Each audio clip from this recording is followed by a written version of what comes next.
Hello friends, निकिस Odia flavours को आपण मानक बहुत बहुत स्वागत। आज मु आपण मानक सह शेयर करी खास्ता चूड़ा मिक्सचर। यही रेसिपी रे मु यूज करी गोटे सीक्रेट मसला जोटा मिक्सचर को अधिक टेस्टी और चटपटा बनइबो। आपण ए मिक्सचर को मास मास रखी आराम से खाई परिबे, जमा भी खराब होबनी।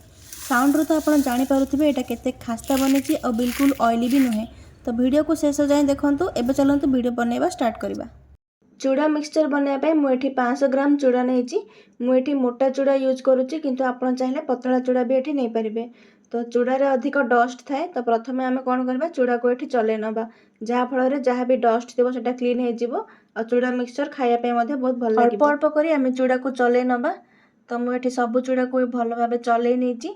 एबे चूड़ा को आम साइड रखा और या गोटे सीक्रेट मसलाटे रेडी करवा। तो मसला गोटे मिक्सिंग जार रे गोटा धनिया 2 चामच नवा। गोटा धनिया बदले आपन चाहिए धनिया गुंड भी नहीं पारे। तापर गोटे चामच जीरा नवा, तापर गोटे चामच पान मधुरी नवा, या फ्लेवर बहुत बढ़िया आसीबो। एबे गोटे चामच लंका गुंड ऐड करवा। कलर भल आसापी आधा चामच हल्दी गुंड नवा। तापर चटपटा फ्लेवर पाई गोटे चामच चाट मसला ऐड करवा। तापर गोटे चामच कला लुण नवा। तापर स्वाद अनुसार नॉर्मल लुण ऐड करवा।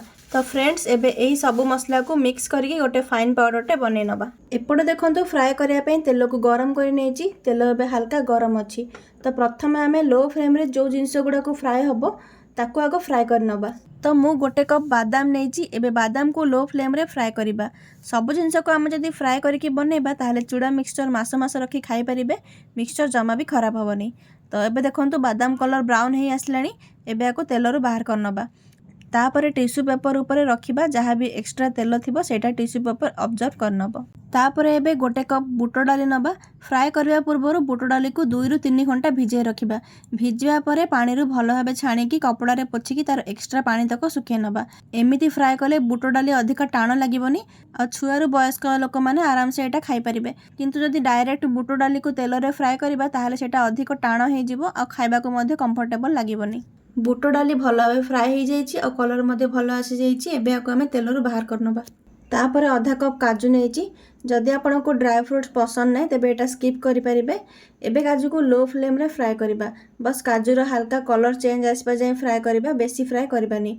तो एबे काजू रेडी हो गला। एबे ताकू तेलरू बाहर कर नबा और साइड रे रखिबा। एबे एथिरे आधा कप किशमिश ऐड करूची। किशमिश बहुत जल्दी फ्राए हो जाए, तो किशमिश को अधिका फ्राए करबा एठी दरकार नहीं। बस जेमती एटा फुली जीवो ताकू तेलरू बाहर कर नबा।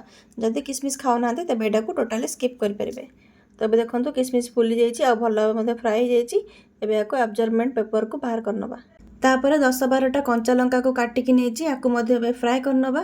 कंचा लंका फ्राए कला बेले एमिति ही छाणिबे जेमती मु वीडियो रे देखौची। जदि डायरेक्ट तेल रे रखिदेबे तेबे लंका फुटिकी आपन को ऊपर पड़िबो। तो ए जिनसटा को ध्यान देबे। तो एबे लंका भी फ्राए हो गला, आको भी बाहर कर नबा। तापर किछि भृषंग पत्र नहीं ताकू भी एठी फ्राए कर नबा। भृषंग पत्र निहाती पकांतु, यार फ्लेवरटा बहुत बढ़िया लगे और चूड़ा मिक्सचर पकड़े तो आहरी बढ़िया टेस्टी लागिबो। एबे आमे चूड़ा को फ्राए करबा। चूड़ा को एका संगे फ्राए करबानी, अल्प अल्प करी फ्राए करबा, जहाँ फल तेलर टेम्परेचर भी डाउन होबनी और चूड़ा आमर भल क्रिस्पी होकी फ्राए होबो। चूड़ा को फ्राए कला बेले फ्लेम को हाई रे ही रखी फ्राए करबा, ताहले चूड़ा क्रिस्पी होबो और अधिका तेल भी टाणीबोनी। तो एबे देखंतु चूड़ा केते बढ़िया फुलिची। एबे आको कोन करबा, एब्जॉर्बमेंट पेपर को बाहर कर नबा। तो आमे ए सेम वे रे सब चूड़ा को एठी फ्राए कर नबा।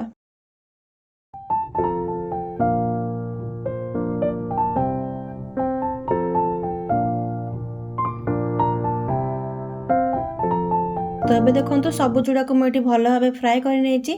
500 ग्राम चूड़ारू देखंतु फ्राए होला पर एठी केते सारा हो जाइए। तो एबे चूड़ा भी रेडी हो गला और बाकी जिनस को मध्य आमे आगु छाणीकी रखी देइथिले। तो एबे एगुड़ा काफी गरम अच्छी। तो एबे आमे एथिरे जो मसला बनैकी रखिथिले ताकू एठी ऐड करबा। चूड़ा को एबे गोटे बड़ जगह रे ट्रांसफर करबा। तापर बाकी सब फ्राइड जिनस को भी एथिरे ऐड कर नबा। एबे पाउडर मसला को एथिरे पकेकी मिसै नबा। जेहेतु सब जिनस एबे गरम अच्छी तो मसला बहुत भल भाव कोट हो जिवो। जदि सब जिनस ठंडा हो जावा परे मसला पकेबे तो मसला बिल्कुल भी कोट होबनी और चूड़ा मिक्सचर खाइबा को मध्य भल लागिबोनी। तो फ्रेंड्स ए स्टेप रे गरम थिबा बेले ही आमे मसला को ऐड करबा, ताहाले जाके भल भाव एठी मिसिबो। एबे देखंतु मसला भल भाव कोट हो जाइए और केते सारा मिक्सचर बनिके एठी रेडी हो गला, मात्र कम समय रे और कम मेहनत रे। एबे चूड़ा मिक्सचर को ठंडा कर नियंतु और एयर टाइट कंटेनर रे लंबा समय पर्यंत स्टोर कर रखंतु। जेहेतु एटा घरे बनिची, ना एथिरे केमिकल मिसिची और ना ही आर्टिफिशियल कलर।